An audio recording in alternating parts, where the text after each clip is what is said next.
जय श्री कृष्णा, राधे राधे। भगतजनों, आज हम स्कंद पुराण में वर्णित वैशाख महात्म्य के अध्याय 8 की पावन कथा का रसपान करेंगे। आज की इस कथा में हम राजा पुरुयशा को भगवान का दर्शन, उनके द्वारा भगवत स्तुति और भगवान के वरदान से राजा की सायुज्य मुक्ति, आज हम इस कथा का श्रवण करेंगे। तो आइए सर्वप्रथम भगवान का सुमरण करते हुए सब बोलिए, विष्णु भगवान की जय। ओम नमो भगवते वासुदेवाय, ओम माधवाय नमो नमः। आइए अब कथा सुनते हैं। श्रुतदेव जी कहते हैं, परमात्मा भगवान नारायण 4 भुजाओं से सुशोभित थे। उन्होंने हाथों में शंख, चक्र, गदा और पद्म धारण कर रखे थे। वे पीतांबर धारण करके वनमाला से विभूषित थे। भगवती लक्ष्मी तथा एक पार्षद के साथ गरुड़ की पीठ पर विराजित थे। उनका दुस्सह तेज देखकर राजा के नेत्र सहसा मुंद गए। उनके सब अंगों में रोमांच हो आया और नेत्रों से अश्रुधारा बहने लगी। भगवत दर्शन के आनंद में उनका हृदय सर्वथा डूब गया। उन्होंने तत्काल आगे बढ़कर भगवान को साष्टांग प्रणाम किया।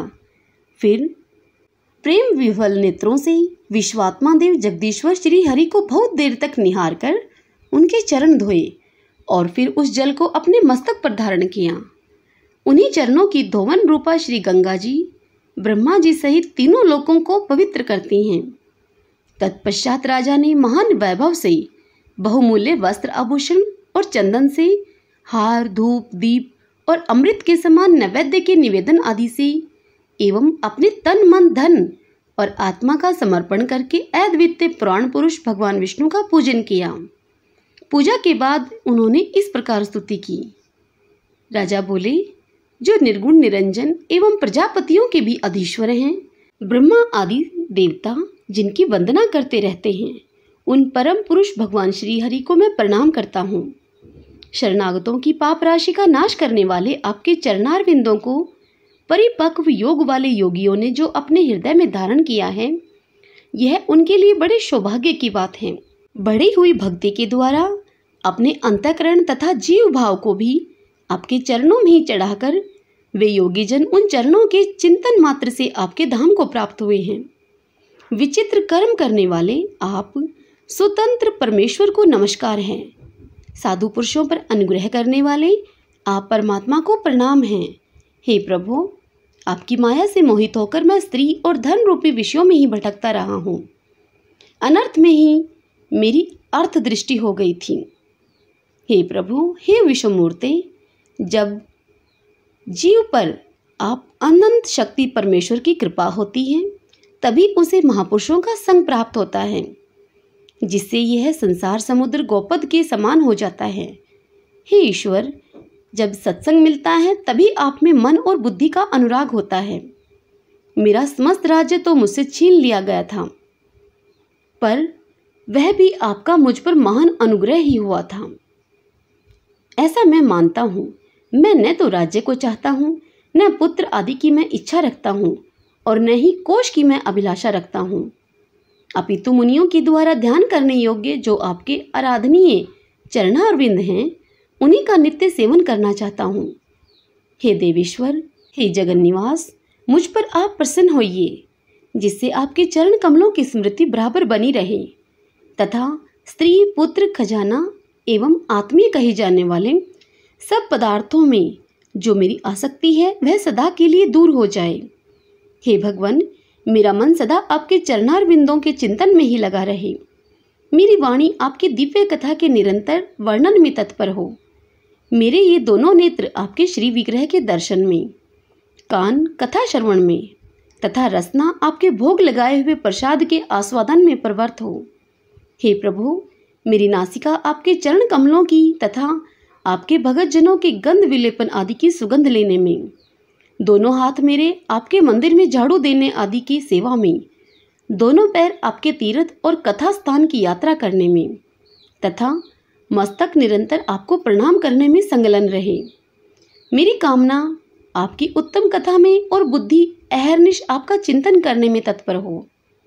मेरे घर पर पधारे हुए मुनियों के द्वारा आपकी उत्तम कथा का वर्णन तथा आपकी महिमा का गान होता रहे और इसी में मेरे दिन बीते। हे विष्णु, एक क्षण तथा आधे पलक के लिए भी ऐसा प्रसंग न उपस्थित हो जो आपकी चर्चा से रहित हो। हे हरे, मैं परमेष्ठी ब्रह्मा का पद, भूतल का चक्रवर्ती राज्य और मोक्ष भी नहीं चाहता, केवल आपके चरणों की निरंतर सेवा चाहता हूँ, जिसके लिए लक्ष्मी जी तथा ब्रह्मा, शंकर आदि देवता भी सदा प्रार्थना किया करते हैं। राजा के इस प्रकार स्तुति करने पर कमल नयन भगवान विष्णु ने प्रसन्न होकर मेघ के समान गंभीर वाणी में इस प्रकार कहा, हे राजन, मैं जानता हूँ तुम मेरे श्रेष्ठ भगत हो, कामना रहित और निष्पाप हो। हे नरेश्वर, मुझ में तुम्हारी दृढ़ भक्ति हो और अंत में तुम मेरा सायुज्य प्राप्त करो। तुम्हारे द्वारा किए हुए इस स्रोत से इस पृथ्वी पर जो लोग स्तुति करेंगे, उनके ऊपर संतुष्ट होकर मैं उन्हें भोग और मोक्ष प्रदान करूंगा। यह अक्षय तृतीया इस पृथ्वी पर प्रसिद्ध होगी, जिसमें भोग और मोक्ष प्रदान करने वाला मैं तुम्हारे ऊपर प्रसन्न हुआ। जो मनुष्य इस तिथि को किसी भी बहाने से अथवा स्वभाव से ही स्नान, दान आदि क्रियाएं करते हैं, वे मेरे अविनाशी पद को प्राप्त होते हैं। जो मनुष्य पितरों के उद्देश्य से अक्षय तृतीया को श्राद्ध करते हैं, उनका किया हुआ वह श्राद्ध अक्षय होता है। इस तिथि में थोड़ा सा भी जो पुण्य किया जाता है, उसका अक्षय फल मिलता है। हे नृपश्रेष्ठ, जो कुटुंबी ब्राह्मण को गाय दान करता है, उसके हाथ में सब संपत्तियों की वर्षा करने वाली भुक्ति और मुक्ति भी आ जाती है। जो मनुष्य वैशाख मास में मुझे प्रिय लगने वाले धर्मों का अनुष्ठान करता है, उसके जन्म, मृत्यु, जरा, भय और पाप को मैं हर लेता हूँ। हे अनग, यह वैशाख मास मेरे चरण चिंतन की ही भांति ऐसे सहस्त्रों पापों को हर लेता है, जिनके लिए शास्त्रों में कोई प्रायश्चित नहीं मिलता है। राजा को यह वरदान देकर देवादिदेव भगवान जनार्दन सबके देखते ही देखते वहीं पर अंतर्ध्यान हो गए। तदंतर राजा पुरुयशा सदा भगवान में ही मन को लगाए हुए उन्हीं की सेवा में तत्पर रहकर इस पृथ्वी का पालन करने लगे।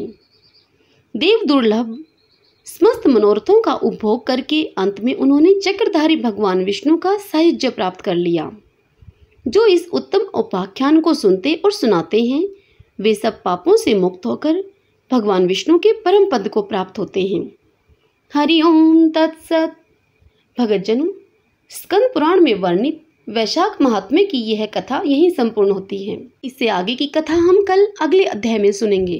कल हम शंख व्याध का संवाद तथा व्याध के पूर्व जन्म का वृतांत, कल हम इस कथा का रसपान करेंगे। सब बोलिए विष्णु भगवान की जय। ओम नमो भगवते वासुदेवाय। ओम माधवाय नमो नमः। भगतजनों, यदि आपको यह कथा पसंद आई हो मेरे द्वारा सुनना, तो इस वीडियो को लाइक कीजिए, खूब शेयर कीजिए, खूब पुण्य कमाइए। जय श्री कृष्ण, राधे राधे।